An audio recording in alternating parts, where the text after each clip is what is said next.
తదుపరి మీనరాశి.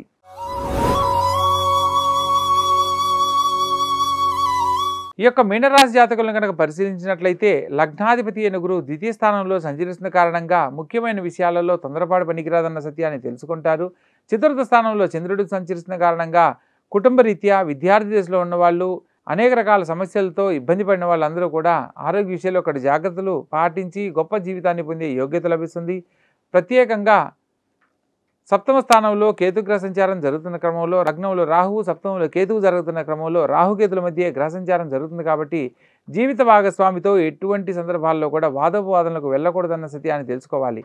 అదేవిధంగా ప్రత్యేకించి వ్యయ స్థానంలో శని, శుక్రుడు, కుజగ్రహ సంచారం జరుగుతున్న క్రమంలో ముఖ్యమైన విషయాలలో కొన్ని జాగ్రత్తలు తీసుకోవడం వల్ల గొప్ప జీవితాన్ని పొందే యోగ్యత లభిస్తుంది.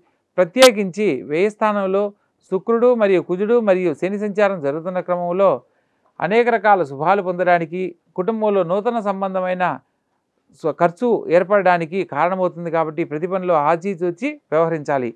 దాంపత్య జీవితానికి సంబంధించి అన్యోన్యతగా ఉన్ననాళ్ళు అనేక రకాల శుభాలు పొందుతారు అన్న సత్యాన్ని తెలుసుకోవడం జరుగుతుంది.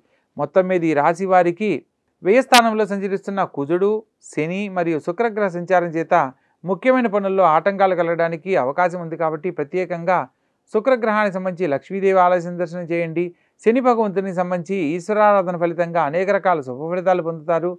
ప్రత్యేకంగా ఈ కుజగ్రహానికి సంబంధించి పరిశీలనలో దూర ప్రాంత ప్రయాణాలు వాయిదా వేసుకోవాలి. ముఖ్యమైన కార్యక్రమాలను కొంతకాలం వాయిదా వేసి ప్రస్తుతం ఉన్న పరిస్థితుల్లో భవిష్యత్తుకు సంబంధించిన ఏదైనా దైవ కార్యక్రమాలు కనుక చేస్తున్నట్లయితే అనేక రకాల శుభాలు పొందడానికి కారణమవుతుంది. మొత్తం మీద ఈ రాశి వారికి అన్ని రకాల శుభాలు అనుకూలంగా ఉన్నప్పటికీ వ్యయ స్థానంలో సంచరిస్తున్న శుక్ర, శని, కుజగ్రహ సంచారానికి సంబంధించిన పరిహారాలు తప్పనిసరిగా ఆచరించండి.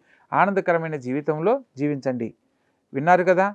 అదేవిధంగా నెక్స్ట్ వారం మరొక ఎపిసోడ్తో మళ్ళీ కలుద్దాం. శుభం భూయాత్.